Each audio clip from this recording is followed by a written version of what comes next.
Hi, good morning, everybody. Thank you, Diane, for introducing me. As Diane said, my name is Kristen Stratton.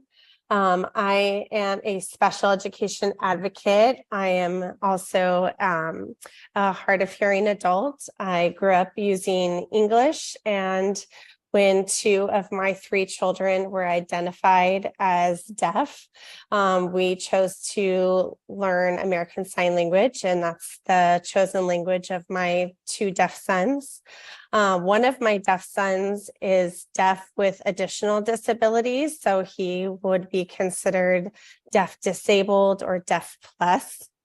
So I have spent a lot of my professional time learning about special education and advocating for the deaf community. And so I would like to share that wealth of knowledge with you today and hopefully make the assessment and eligibility process a little less intimidating and a little more easy to understand. If this is your first or third or fifth time going through the process, I think it's always a little overwhelming. So I hopefully will provide you with some insight and give you some confidence to go through that process so that you feel like you can make informed decisions for the benefit of your child.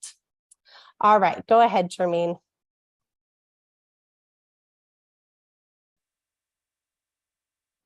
Okay, so we're primarily going to be discussing the Individuals with Disabilities Education Act, because that is the law that allows us to conduct assessments of children with disabilities to determine if they are eligible for special education and related services in the public school system.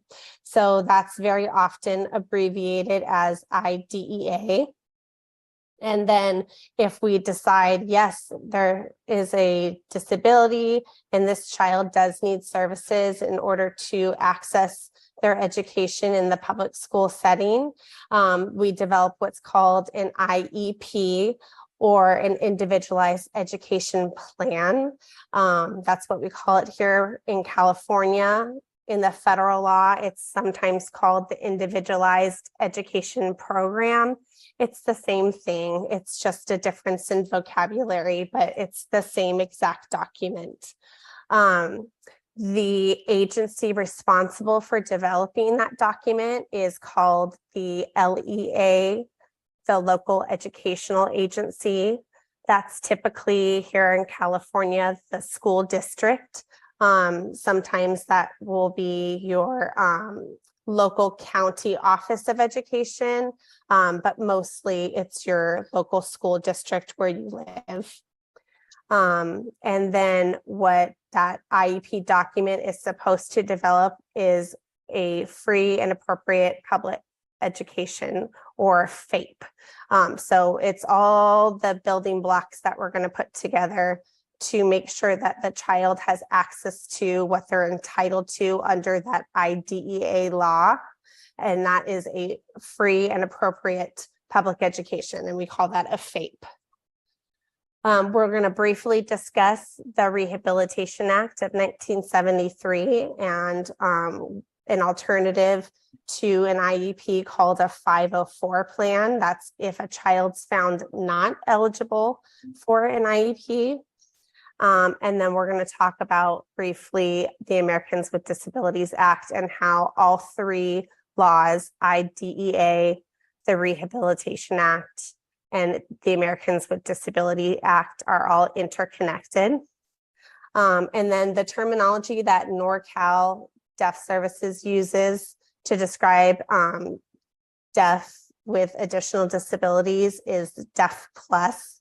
So I'll be using that term today, and that's to describe deaf, hard of hearing, and deafblind individuals who may have or who are known to have developmental delays or disabilities. Okay, go ahead to the next slide. So how do we get to an IEP? So there are several steps in the process. We don't just immediately jump to writing that document. We have to go through a very systematic process. It starts with a referral, and then there has to be consent given by that child's parent or guardian. And then we go through the assessment and evaluation process. That means there's testing involved of that child. And then we're going to have a meeting. We're going to have a formal business meeting where we sit down and we discuss the findings that were an outcome of all of those assessments. And that's typically what's called an IEP meeting. Although now in California, we're calling that an eligibility determination meeting. And then if the child is determined to qualify for an IEP, meaning that based on how the law is written, that child meets the eligibility criteria, then we're going to develop the IEP document. And then that document's going to be presented to the parents or guardians for consent. Here in California, parental consent is required. So that is the basic fundamentals of the IEP process. It's not a quick process. It takes typically 60 days to go through this process from start to finish, not including the time to refer the child. So it can typically take about 75 days from the 15 days that the school has to consider referral, 60 days to test, and then hold the meeting to say, hey, yeah, let's go over all these testing and findings. And then we have to develop the IEP document. So 75 days is sometimes a conservative estimate. That can be really hard, especially if that child is struggling and is already enrolled in school. Maybe they were late identified as deaf or hard of hearing. And, we're trying to get them services right away. So, this is by no means a quick process, but it's a very important process. And we have to go through the necessary steps to make sure that we're adequately assessing the child and making sure that we're identifying all of their needs. Okay, next slide, please. Okay, so what do assessments do? Well, they identify disabilities based on how the educational code is written. So that's how the IDEA law is written. That is our educational code. We're going to use multiple measures, meaning that we're not just going to do one test and decide, okay, little Johnny qualifies or doesn't qualify. We're going to do multiple tests and different ways that we look at Johnny to decide, yes, based on how the law is written, Johnny does in fact meet the criteria to qualify for an IEP or he does not. So that's what we're going to do. We're going to use the educational code to determine whether or not that child has a disability. Through that assessment process, we're going to identify the student's strengths and weaknesses. Now, sometimes that can be really hard to sit and discuss in a meeting for parents. It's really difficult sometimes to see in writing and to be told by professionals that your child is struggling. And then it can also be really nice to hear that, hey, your child has some real strengths. We're seeing some really good things. We're seeing the same things that you see that are really, really good about your child. But that can still be very overwhelming to hear in a 1 to 2 hour meeting. But that is part of the assessment process, just to go through and identify what those strengths and weaknesses are. And then we're also going to hopefully get data. We want things that we can measure, that we can point to either a percentage or something that gives us a really hard baseline that says, okay, this is where Johnny is right now at this moment in time. in order to make an informed decision about how to help Johnny move forward and do better in the future. And without that data, without that concrete information, it's really hard for us to make really informed decisions. Assessments aren't perfect, but it's our goal to try to get as much good information as possible. Assessments do not diagnose medical conditions. While school psychologists might use some of the same assessments that maybe a medical doctor might use, or they might consider some of the same things that the Diagnostic and Statistical Manual, the DSM-5, might use to kind of consider eligibility. They're not going to, at the end of this process, say, Johnny has ADHD and have a medical diagnosis. They're only going to look at the educational code. They're not going to look at just one single test or one single measure and say, yes, your child qualifies or does not qualify. The law specifies that we have to consider multiple measures when we're doing assessments. Most importantly, assessments do not predict your child's future. I have sat in many meetings where we have seen assessments from 3 years ago where the child's scores were very, very low. And then 3 years later, that child is just, you could not believe the difference, night and day difference. So it's never a predictor of your child's future. It's only a snapshot of how they're doing at that moment in that day when that test was conducted. And lastly, the assessments do not determine your child's worth. So although it may be difficult to read or understand some of the things about your child that might be discussed in those meetings, it's really important to determine that you are the ultimate decider of what your child's worth is. You decide how much they're loved, and at the end of the day, someone telling you that your child is having a hard time at school, having a hard time learning, that's just their professional opinion, but that doesn't make them any less valuable. Okay, next slide, please. Okay, so referral and consent. So who can make a referral for assessment? If your child is receiving early intervention services through a regional center, traditionally they're going to make the referral prior to that child turning 3 to the local school district. And that should be a fairly seamless transition for your child to get then assessed by the time they turn 3 years old to see if they continue to qualify for services through the local school district. So regional center should be making that referral. School staff has a very strong obligation to make a referral. Let's talk about little Johnny again. If little Johnny is appearing to struggle in school, and that doesn't just mean grades, that can mean behaviorally or socially, emotionally, they have an obligation to make a referral to the administration, to the school psychologist, and say, hey, I think Johnny needs some help. I suspect Johnny may have a disability.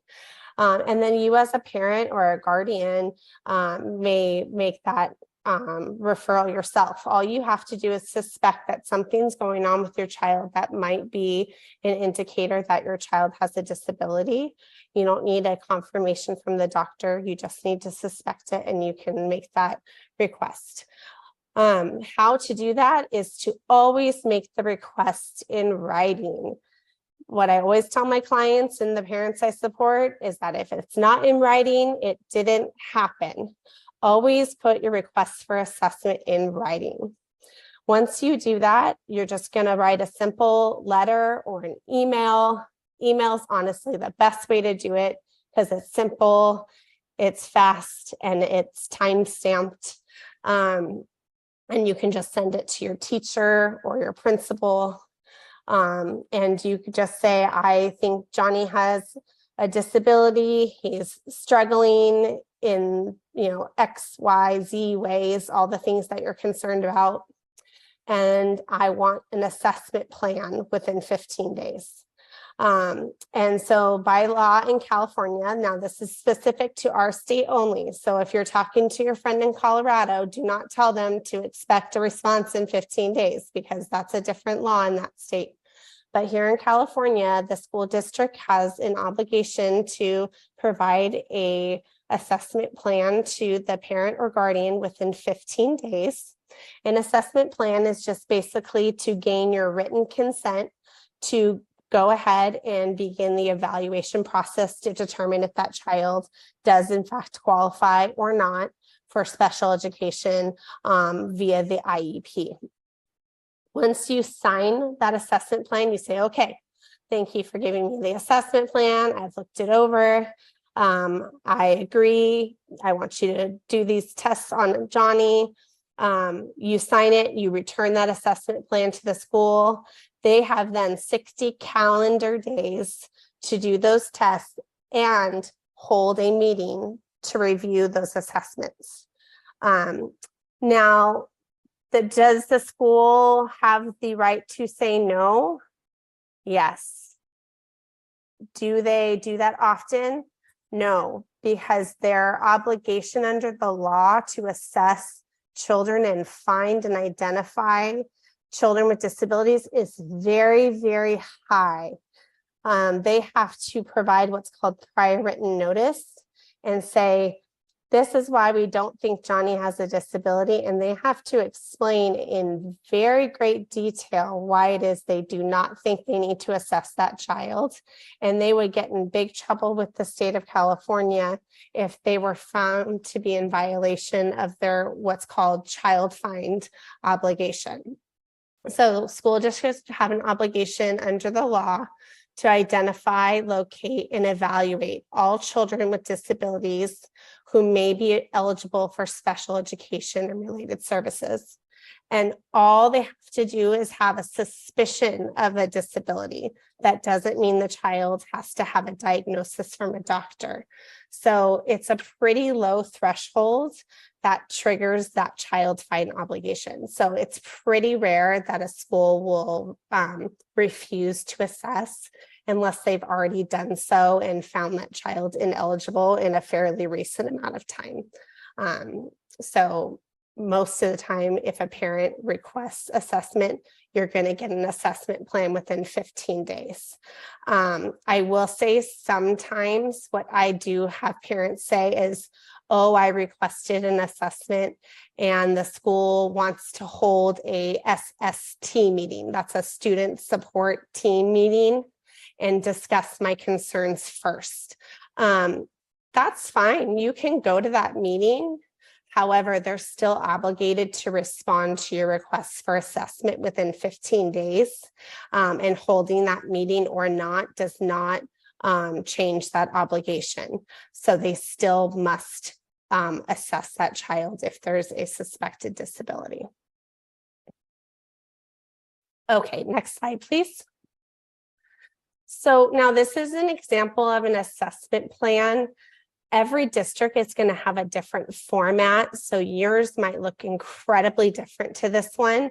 However, the reason why I'm sharing this is because this is demonstrating the 8 categories under which we look for areas under which we assess. So you're going to get an assessment plan that says Johnny is going to be assessed. We're going to look at these following areas. And if you are unable to see the screen, it's a piece of paper that has a list of the following areas: academic achievement, social, adaptive, behavioral, and emotional, processing, perceptual, modal development, communication development, cognitive development, health and developmental, and then post-secondary transition. So those are just all of the areas that we're going to have professionals that are qualified to assess in those areas.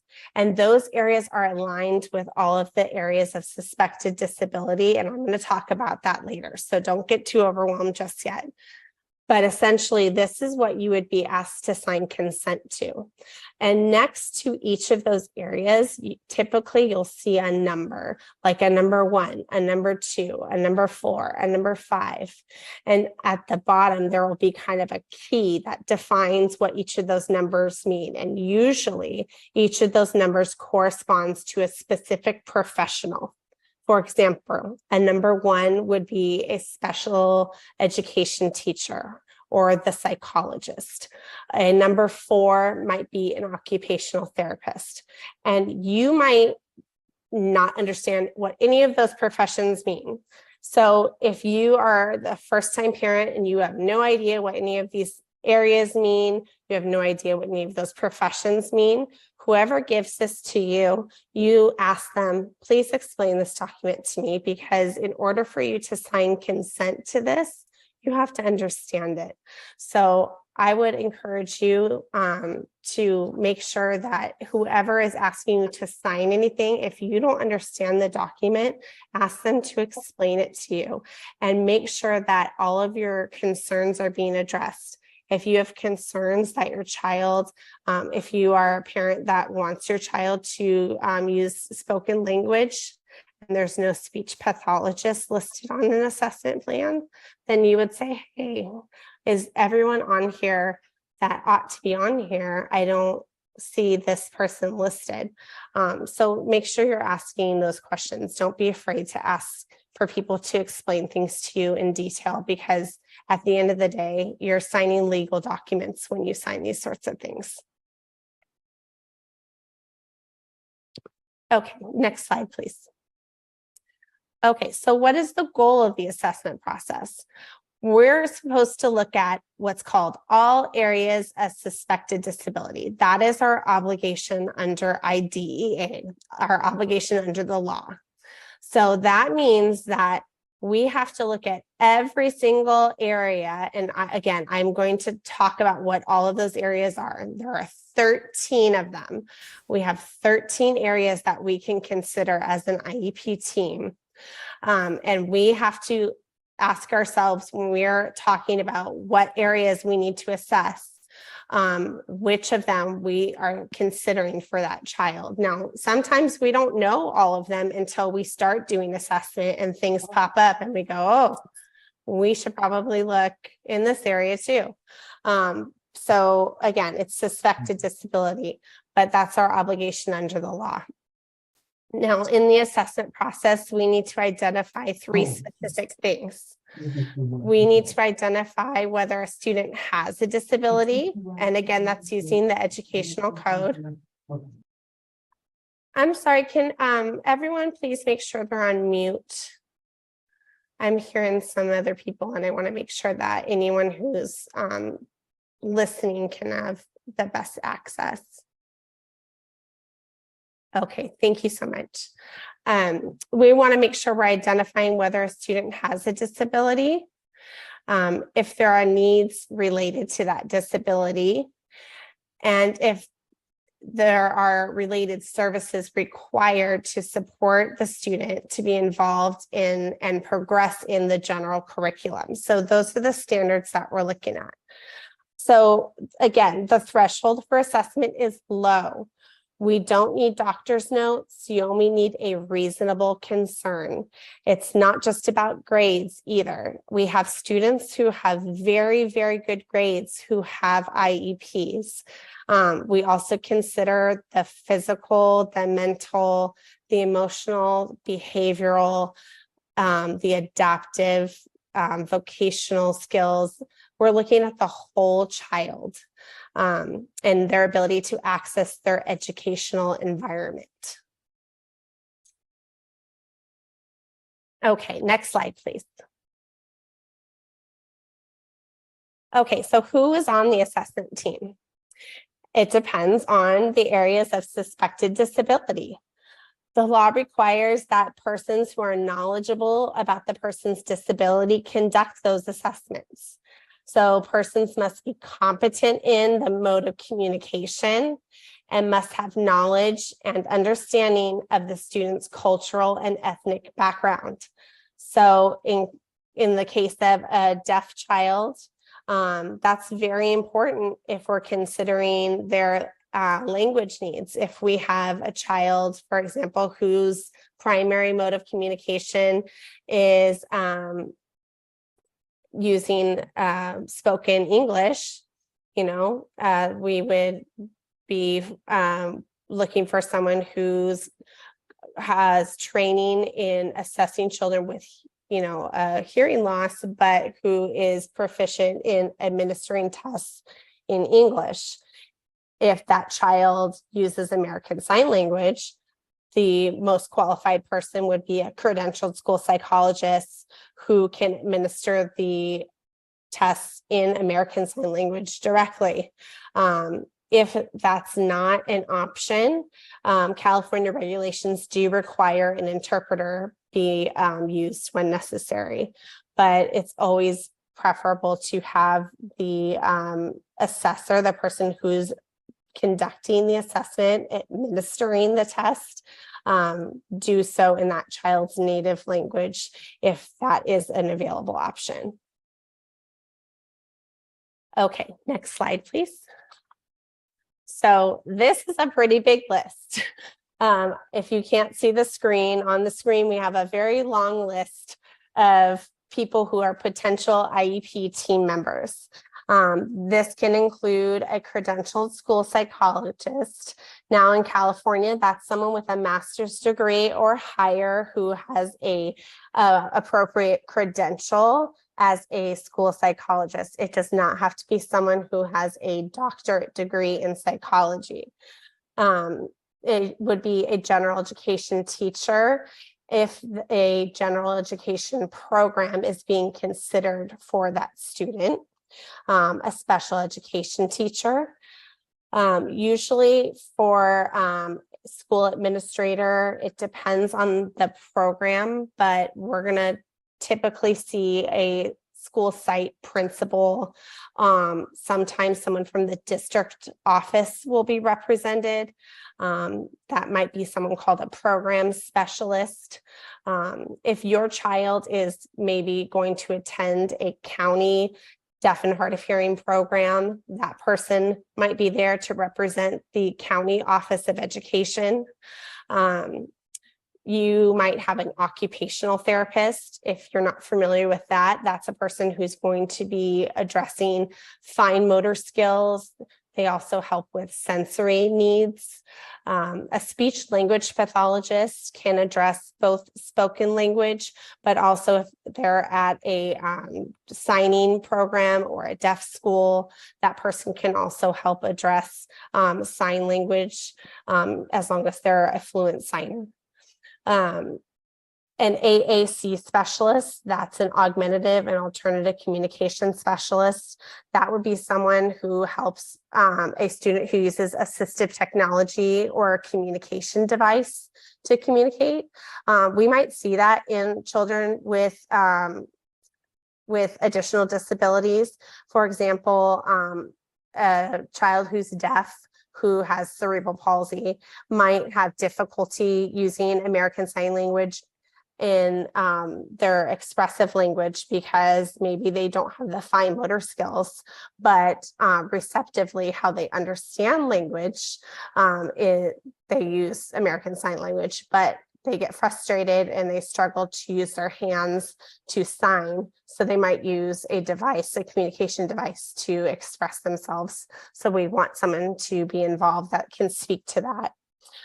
We'd want a deaf and hard of hearing itinerant teacher if that child is not in a deaf and hard of hearing program.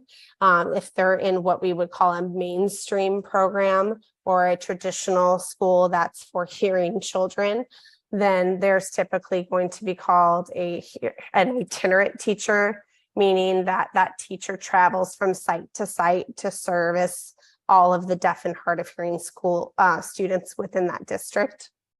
That would be the same for a vision itinerant teacher. They're going to travel from site to service those students. an audiologist, an orthopedic impairment specialist. That's someone who's going to service students who might have a disability like cerebral palsy, who might require some specialized equipment. An orientation and mobility specialist. Those are people who help students with low vision or blindness, for example, teach them how to navigate their environment, or maybe who use a wheelchair, teach them how to navigate the school environment. Adaptive physical education. Those are for students who need goals related to PE, but maybe would have difficulty participating in general education PE. So all of these people are potential IEP team members. So we're not just looking at deafness and hard of hearing. We're looking at the whole child. And then you can bring other people with you. You can bring an advocate. You can bring a friend. You can bring a neighbor. Other people that might be present might also include a autism or behavior specialist, an assistive technology specialist. If you are requiring the support of an ASL interpreter or a Spanish interpreter or another foreign language, or you need real-time captioning, all of those things must be provided to you at no cost. If you need an interpreter to participate as a parent, the school must provide that to you. They cannot ask you to bring your own interpreter. And I also have student as a IEP team member. When your child is old enough or can participate, even if it's just for a few minutes, I encourage you to have them participate to the extent possible. We're talking about them and their life, and it's very important that they learn self-advocacy to the extent that they can, and they should absolutely be participating in their IEP meetings. Okay, go ahead to the next slide.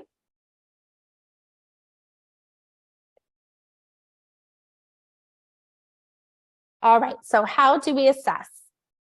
Again, we're using multiple measures. We're not just relying on single measures.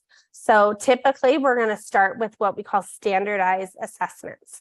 These are what we consider to be valid and reliable and are administered in accordance with any instructions provided, meaning that these are tests that were developed usually, at universities, and we studied how the outcomes were going to be,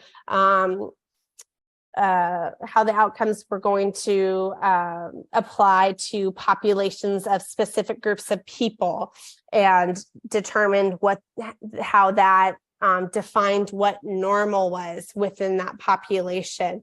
And I say normal in quotations, meaning, that's a very relative term, but that's what standardized assessments are meant to determine.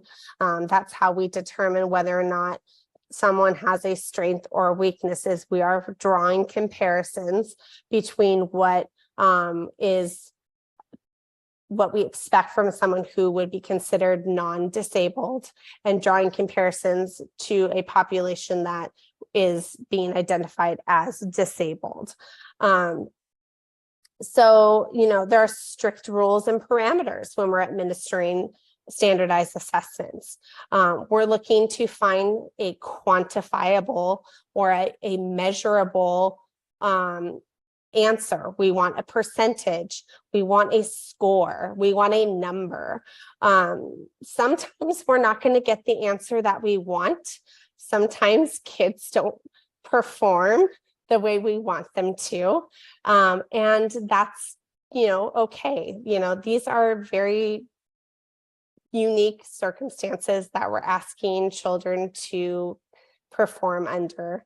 I would say, as an advocate, a lot of the times what I will ask in meetings is if a child did not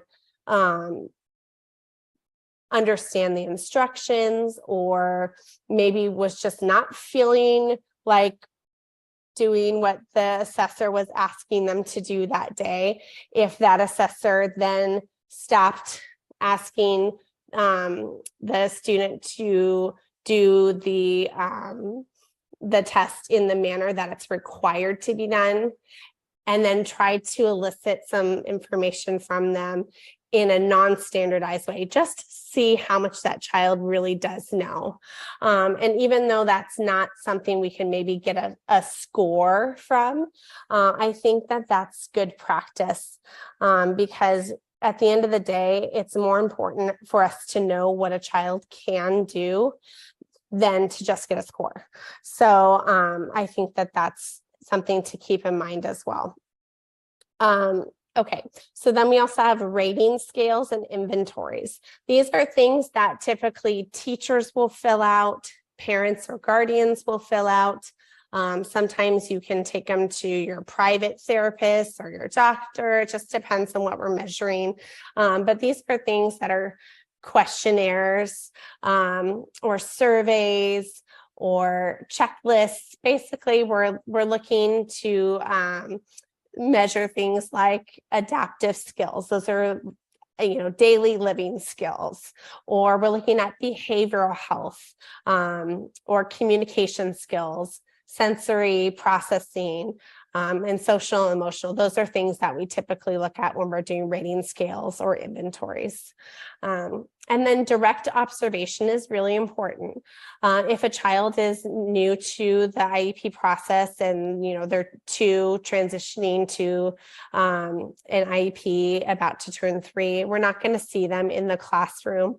But once the child is in school, you know, we get a lot of opportunity to do observation in the classroom, on the playground. We should be looking at them in multiple environments.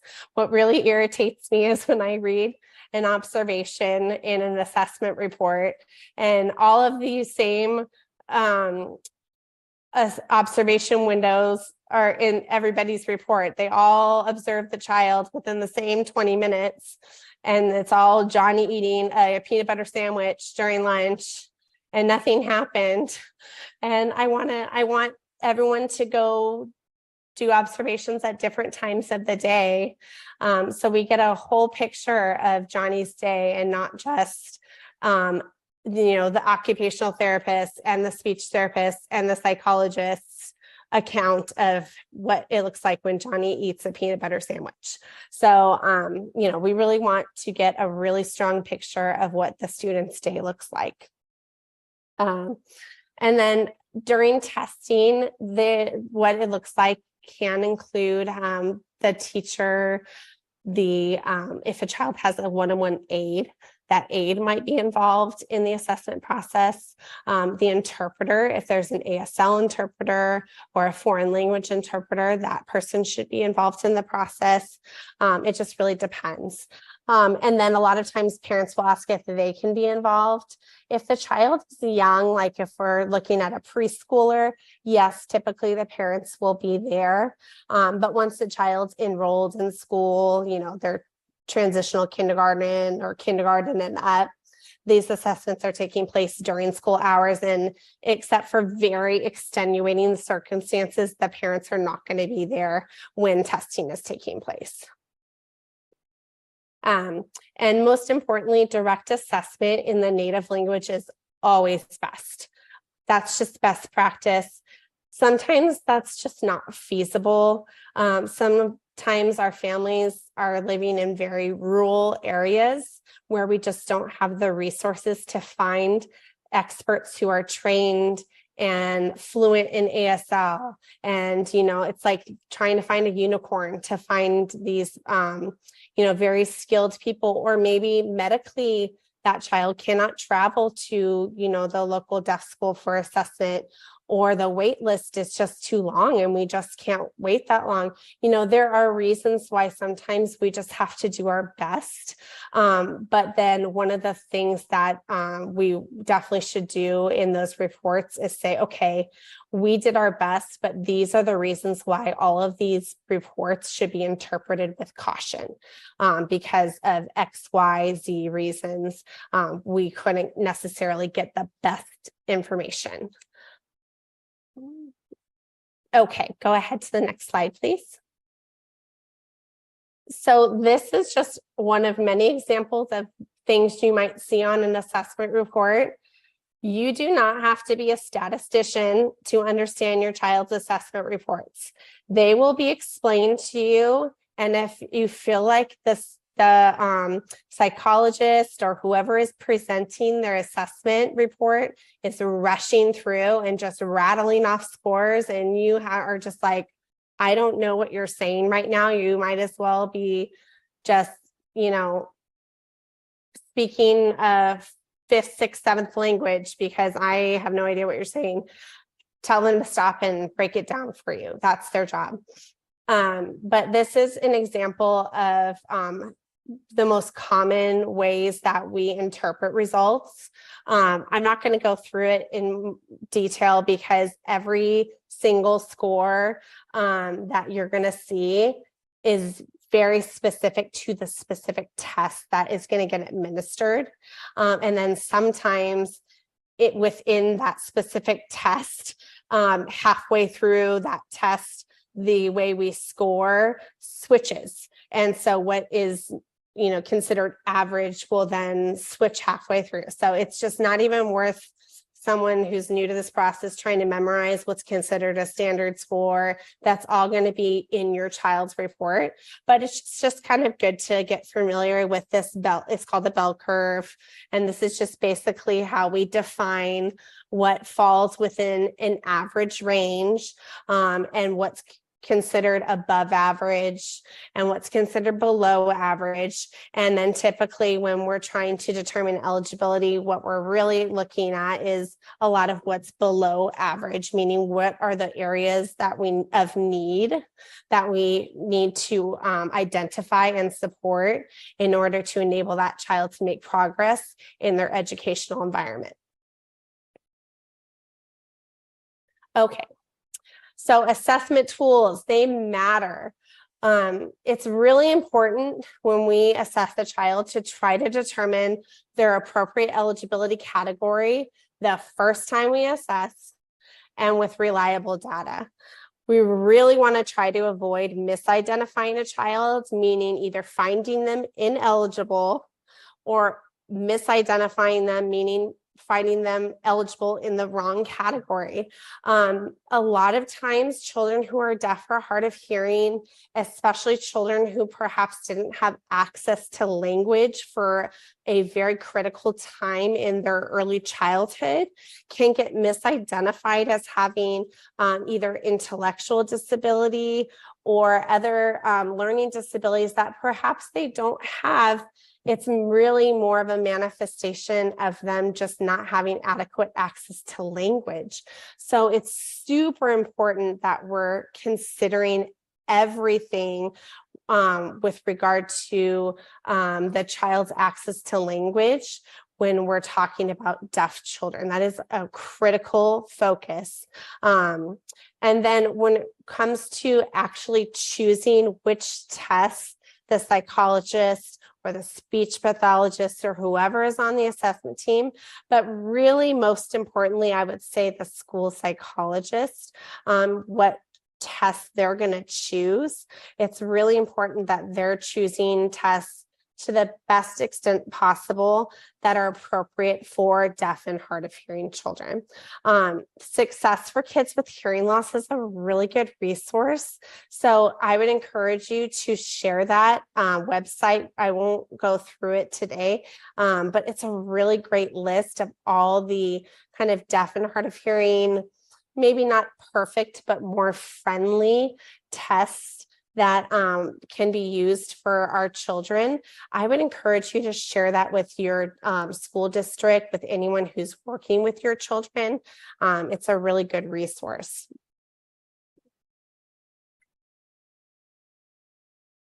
Okay, preparing for assessment, ask questions. It's okay to ask your team members what is their experience with children like yours. Make sure, hey, is an interpreter going to be made available to my child? Are the assessment protocols standardized for deaf and hard of hearing children? And what I mean by that is when those tests were developed at whatever university or whatever organization developed that test, did they test it on children who are deaf and hard of hearing? And most of the time the answer is no. But again, we do our best. Nonverbal assessments often get offered to our kids. Nonverbal meaning they're developed for children who are non-speaking. Often those are great for children who have language delays or language disability, but are typically normed, meaning developed for children who have auditory access to language, and not necessarily designed for children who are deaf or hard of hearing. And again, it's critical that you emphasize to your IEP team that they consider your child's language history. Are they signing? Are they using spoken language? Are they using both? Did they not have access to signed or spoken language for a critical amount of time? Do they use, cochlear implant or hearing aids? Was there delayed access to those things? We really have to consider all of that history when we're talking about assessment. And then if your child needs accommodations for their testing, discuss those things in advance. Things like listening breaks or, visual breaks if they're a signer. If that child is in an assessment when masks are being required, are they using clear masks? All of those things need to be agreed in advance. A lot of the times these assessments, they try to schedule them for 3 hours in one day. And for some kids, that's just way too much. Maybe your kid has a seizure disorder, or maybe you have a deaf autistic child who needs breaks after 30 minutes. Tell them that and advocate for your child to get those accommodations. Okay. All right. Preparing for the eligibility meeting. We want to request copies of the reports. Yes, you have a right to get copies of those reports before you meet with that team to go over them. And sometimes they'll say, oh, well, we're not going to have them ready. Then you say, okay, well, then we can reschedule the meeting. The law heavily emphasizes the parent's right to what's called meaningfully participate.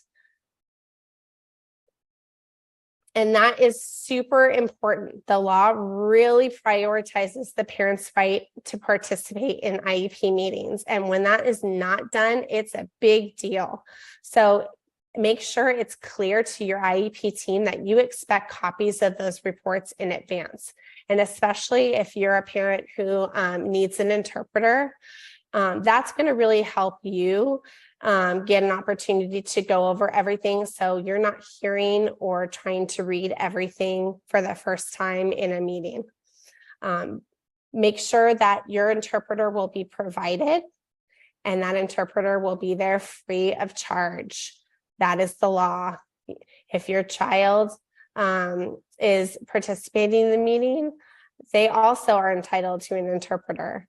If you're bringing a guest as an advocate or a friend who needs an interpreter, they're also entitled to an interpreter free of charge. That's part of the Americans with Disabilities Act, and the schools are obligated to fund that interpreter. You should ask who's going to be at that meeting and what is their role. Again, review those reports ahead of time. Make notes. If you are not a native English speaker, you have a right to receive copies of reports in your native language. Now, are they going to do that? It's a real problem. I'd be lying to you if I said they were going to do that and be very good about complying with that part of the law. It's a real problem. If you're having a hard time getting them to translate documents into your native language, I encourage you to contact an advocacy agency like Disability Rights California, or filing a complaint with the Department of Education, because that's that's a real issue. But just know that that is a right you have. If you want to audio record a meeting, you have to provide 24 hours of advance notice. And also you have the right to bring anyone with you who's knowledgeable of an IEP, whether that's a friend, an advocate, a teacher, a neighbor, and their interpreter. They can have one. Okay. So there are 13 eligibility categories in the federal law: autism, deafblindness, deafness, emotional disturbance. Hearing impairment is what it's called in the federal law. I apologize. I know that's not the culturally preferred term. The federal law has not caught up to, you know, the state of California yet, but the state of California has adopted the term hard of hearing. Intellectual disability, multiple disabilities, orthopedic impairment, other health impairment, which is kind of a catch-all, specific learning disability, speech or language impairment, traumatic brain injury, and visual impairment. And the three most common in California are autism, other health impairment, and specific learning disability. And then what we have in are considered low incidence disabilities, meaning they occur in a very small percentage of the a small percentage of the population, are deafblindness, deafness, hard of hearing, orthopedic impairment, and visual impairment. And low incidence disabilities have special funding attached to them that school districts receive additional funds for students identified as having low incidence disabilities.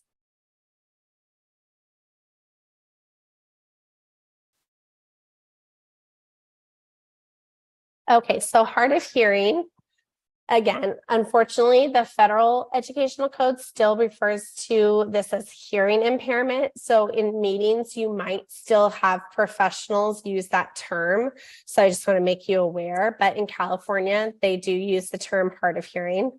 And this means any hearing impairment whether there's permanent or fluctuating, that adversely affects the child's educational performance, but that is not included under the definition of deafness. Now, I want you to take note that there is no decibel level in this definition. I can't tell you how many times I've sat in meetings, especially when there's a student with unilateral hearing loss, and they've been told, okay, well, because the child has one good ear, the child doesn't qualify for an IEP. Wrong. The standard here is whether that child's education is adversely impacted. And honestly, the argument could be made that any level of hearing loss is educationally significant. I like this. There's a visual. I don't know if you cannot see the screen. There's a brick wall, and that brick wall is missing pieces of brick, and on top of it is a little boy standing there, and all the missing brick is representative of a student with hearing loss missing pieces, and that would represent all of the missing information of a student in a hearing program or in a program where there wasn't adequate access to language, because while that student might have all the necessary skills to learn, if that student doesn't have access to information, there's going to be gaps in their learning. So it doesn't matter if that child is hearing 8 out of 10 words, that loss is cumulative. So any hearing loss is significant educationally. Deafness. So the educational code defines deafness as a hearing impairment that is so severe that the child is impaired in processing linguistic information through hearing with or without amplification. And again, that adversely affects the child's educational performance. So this standard is not only looking at the educational impact, but also the ability to process linguistic information, so spoken language access. So that's how we're differentiating the two eligibility categories of hard of hearing or deafness, and that would be the access to spoken language.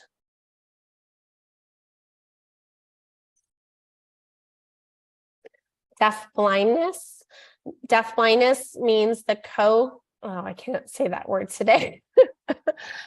Okay, so we're talking about the combination of both hearing and visual impairments, which causes such severe communication and other developmental and educational needs that they cannot be accommodated in special education programs solely for children with deafness or children with blindness. So typically children with deaf blindness, we don't really have a whole lot of resources in the state of California for children with deaf blindness. Educationally, we don't have a lot of deaf-blind interveners. It is just a real need that we have. However, if your child does qualify under the category of deaf blindness, I highly recommend reaching out to the California Deaf Blind Services. Invite them to your meeting. They will come to your meeting free of charge. They will come, will do trainings. They're a wonderful resource. But I would highly recommend that if your child is in need of services for both visual impairment and also deafness, getting in contact with them, because in my experience as an advocate, most IEP teams are very underexperienced in addressing the needs of deafness and blindness and low vision, let alone students who are deaf-blind. And having had a couple clients who meet eligibility under that category, it is a blessing to have access to California Deaf Blind Services. They are a wonderful resource. Okay, just a few more slides here. I know we're right at 11 o'clock. We only have about 3 more slides, so just hang in there with me. So the eligibility determination meeting process, introductions are made. So everyone who's present in the meeting is going to explain who they are and why they're present, their role in the meeting. They're going to go through the reports, and they're going to explain how they determine eligibility based on their area of expertise and what their eligibility recommendation is. Then if they are making recommendations, they're going to explain what those are. Ask questions. This is your meeting. This is your child. Don't feel like you just have to sit there and take it and listen and then ask everything later. It's okay to interrupt and say, what does that mean? Refer to the notes that you made on the reports. Remember that you reviewed them in advance, right? And it's okay if you need more than one meeting, but if it feels like it's going in that direction, try to stop the meeting about 10 minutes before your scheduled end time and schedule another meeting before everyone leaves, especially if you have a large team, because it's really hard to get everyone together if you don't do it that way.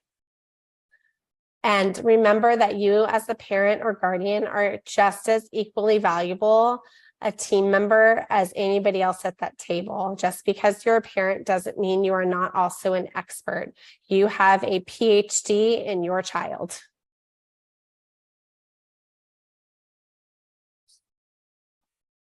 Okay, so this is just an example of the process. We go through assessment. We have the meeting. At that meeting, we determine, is that child eligible or not eligible? If that child is eligible, great. We develop an IEP. If that child is not eligible, You have two choices as a parent or guardian.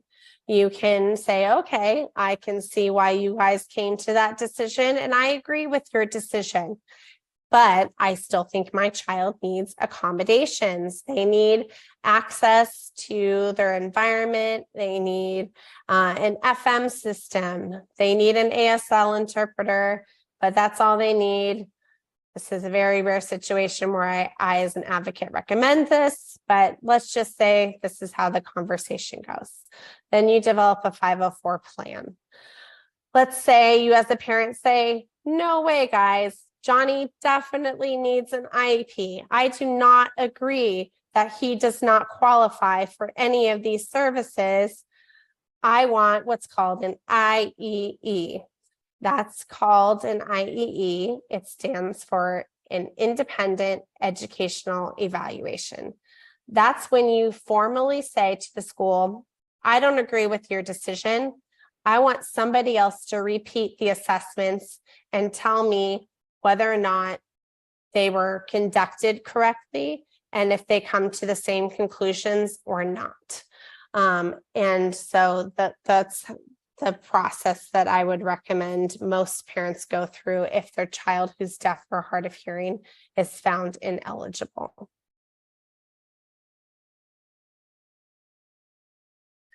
The three main laws that we typically interact with schools, IDEA, that was the Individuals with in Disabilities Education Act.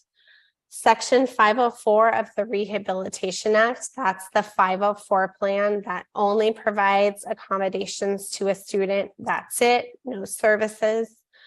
And then the Americans with Disabilities Act. It's not, okay, we qualify for an IEP, so we don't qualify for ADA protections anymore, and Rehabilitation Act doesn't apply anymore. They all interact at all times. So while one might be more important, depending on which one we're going to qualify a student under, it doesn't mean that the protections aren't always in place at all times.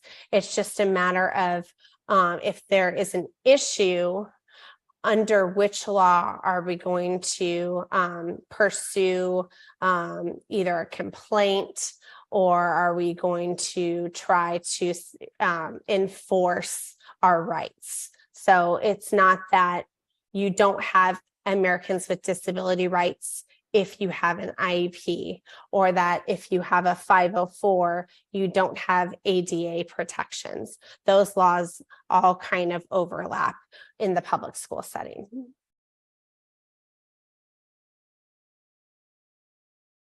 Okay, 504 plans. Those are born out of a law called the Rehabilitation Act. It's a very old law from the 70s. To be protected under the 504, a student is determined to have a physical or mental impairment that substantially limits one or more major life activities, or they have a record of such impairment, or they're regarded as having such impairment. So that means you don't even have to have doctor's note that says you have something as of an official diagnosis. The goal of that law was to provide accommodations to students. So it's an equal access law and a non-discrimination law. As of 2009, if you have mitigating measures, meaning if a child has ADHD and they take medication for that ADHD that effectively manages their symptoms, that does not mean that they do not qualify for a 504 plan. That's different for an IEP. For an IEP, we can consider things that minimize the impact of the disability, but for a 504, as of 2009, the 504 protections are still in place regardless, regardless of the effects of any mitigating measures like hearing aids or glasses or medications. You would still fall under the protections of the 504. And you're still entitled to a free and appropriate public education.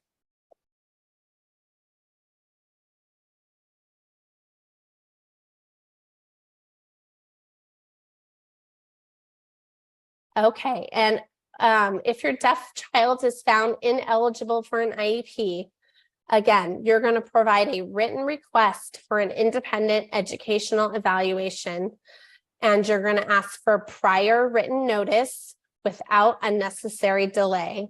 So there's no specific timeline in the law, but under what we call case law, meaning how the courts have kind of determined what is a reasonable amount of time without unnecessary delay, it's typically around 30 days.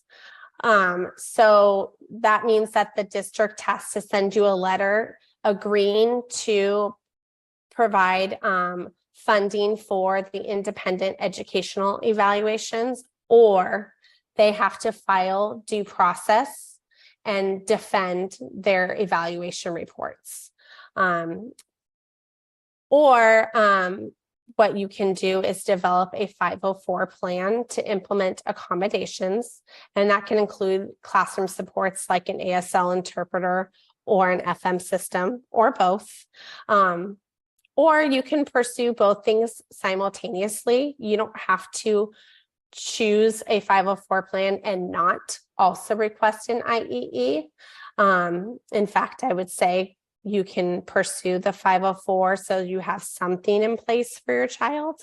But I would say an IEE is appropriate to request if your child with a hearing loss is found ineligible. Worst case scenario, the district denies your request, and then you can choose at such a time to either rescind your request for the IEE or go through due process. And if that's the case, I would recommend reaching out to NorCal and getting advice from one of their parent advocates about how to move forward. All right, I know we're very short in time, so if anyone does need to leave, I will leave the option to for anyone who wants to stay and ask questions. But for right now, I'm going to ask Jermaine to put the survey up. We have a QR code for survey. You can provide us with your feedback about how today's presentation went. And then I also want to let anyone know that we do have 2 more trainings coming up. November 16th, we're doing an IEP basics training. We're going to go from the beginning to the end of the IEP document on November 16th. And then we're going to do a deep dive into IEP goal writing on November 30th, because that's a really important part of the IEP, and it's often the most rushed and the least understood. So hopefully you can join us for those. And then we have parent support groups coming up in 2024, and hopefully you can join us for those as well. But again, I'll ask that our QR code go up for our survey. And then if anyone does have any questions, I will make myself available for the next few minutes or so to answer any questions.